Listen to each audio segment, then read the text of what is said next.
First reading, 1 Kings chapter 11 verse 4 to 13.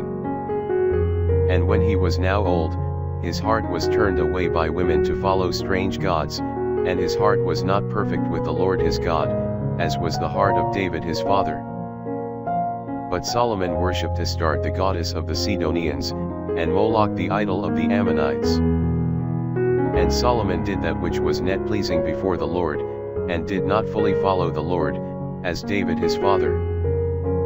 Then Solomon built a temple for Chamos the idol of Moab, on the hill that is over against Jerusalem, and for Moloch the idol of the children of Ammon. And he did in this manner for all his wives that were strangers, who burnt incense, and offered sacrifice to their gods. And the Lord was angry with Solomon, because his mind was turned away from the Lord the God of Israel, who had appeared to him twice, and had commanded him concerning this thing, that he should not follow strange gods, but he kept not the things which the Lord commanded him.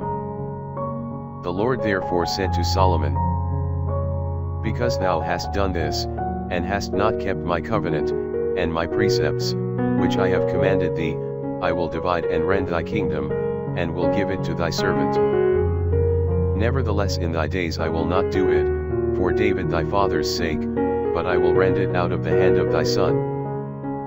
Neither will I take away the whole kingdom, but I will give one tribe to thy son for the sake of David my servant, and Jerusalem which I have chosen. Psalms chapter 106 verse 3 to 4, 35 to 37 and 40. Blessed are they that keep judgment, and do justice at all times. Remember us, O Lord, in the favor of thy people, visit us with thy salvation. And they were mingled among the heathens, and learned their works, and served their idols, and it became a stumbling block to them. And they sacrificed their sons, and their daughters to devils. And the Lord was exceedingly angry with his people, and he abhorred his inheritance. Gospel, Mark chapter 7 verse 24 to 30. And rising from thence he went into the coasts of Tyre and Sidon, and entering into a house, he would that no man should know it, and he could not be hid. For a woman as soon as she heard of him, whose daughter had an unclean spirit, came in and fell down at his feet. For the woman was a Gentile, a Syrophoenician born. And she besought him that he would cast forth the devil out of her daughter.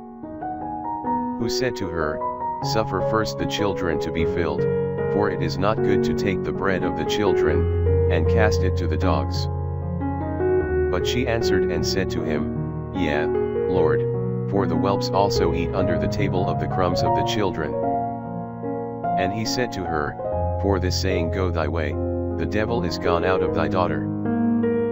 And when she was come into her house, she found the girl lying upon the bed, and that the devil was gone out.